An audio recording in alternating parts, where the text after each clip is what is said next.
The following video does not include the information required for a correct grounding of the LibreRouter equipment.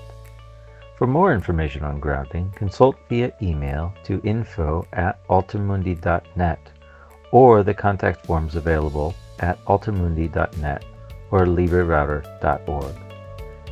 Keep watching this video to learn more about the wall mount task.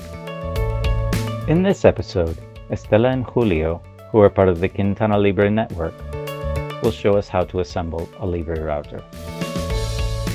In a QuintanaLibre community meeting, they decided to install the node to a wall of their water tank, and that the antennas would point to their neighbors, Yazmina and Margarita. They made a drawing of how the node would be set up, and made a list of the materials and tools needed for the task. They bought a pipe with a wall 2 millimeters thick, strong enough to withstand the local winds, and painted it to prevent rust.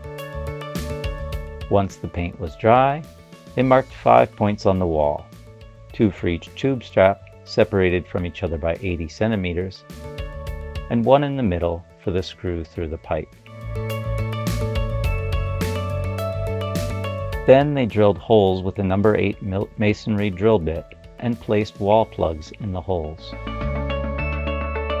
They made a hole with a drill and a number 10 metal drill bit through the pipe 95 centimeters from the end. To ensure a good grip, inside the tube straps, they placed a strip of rubber found in the house. Then they attached the pipe and firmly tightened the screws. To prevent undue strain to their wrists, they chose to use hexagonal head screws and a wrench rather than using a screwdriver. They covered the pipe at the top so that the rain would not wash rust through the pipe and stain the wall. They placed the LibreRouter approximately 50 centimeters from the top, well fixed, at a comfortable height for repairs or upgrades. They attached one antenna above the LibreRouter and the other below it. They fastened the seals with enough force to keep them in place, but still allowing rotation for fine-tuning of the angle of the antennas.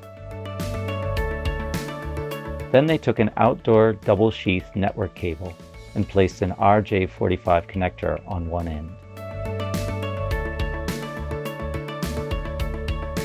To do this, they followed the Altermundi instructions found on docs.altermundi.net. Leaving a few centimeters free, they made a loop with the cable and then secured it under the LibreRouter. They connected the LibreRouter to both antennas and the network cable that they had previously prepared. They used zip ties to secure the cables. At the point where the pipe meets the wall, they left a roll of about 2 meters of excess cable to allow for future repairs or relocation. To bring the cable inside the home, they drilled a hole from the outside tilted upwards to prevent water from entering the wall. They cut the network cable a little longer than they estimated necessary to get into the house. Then they passed the cable through the hole in the wall. They attached it to the wall with nails from the water tank to the entry point, making sure that the cable made a dip before entering inside. This reduces the possibility that water flowing down the cable can enter the wall. Inside the house, they attached the PoE injector to the furniture intended for the indoor devices.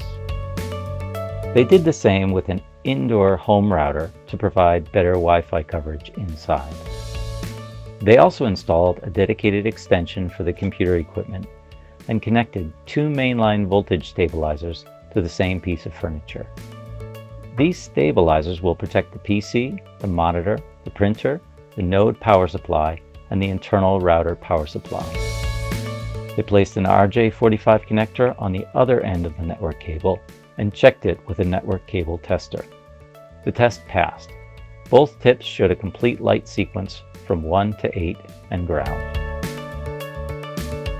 They continued with the connection of the PoE injector. How? In the barrel jack, they connected the power supply. In the connector that is labeled PoE, they connected the cable that goes to the node.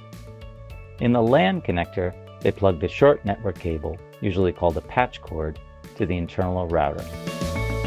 It is important to understand that PoE means power over network cable. This connector is where the LibreRouter gets its power, and no other device should be connected there, as it could be damaged. With everything well connected, they confirmed the proper operation of the node. Returning to the roof, they entered the node's Lime app application and precisely aligned both antennas. For this, they followed the instructions of the Altimundi manual on antenna alignment. Once an ideal alignment was achieved, they tightened the cable ties.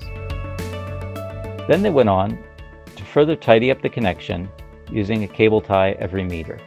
They also organized the wires inside the house, securing them behind the desk. Finally, they used the control checklist provided by Altimundi to ensure that every detail was considered. Now, they can enjoy the benefits of being an active part of their community network.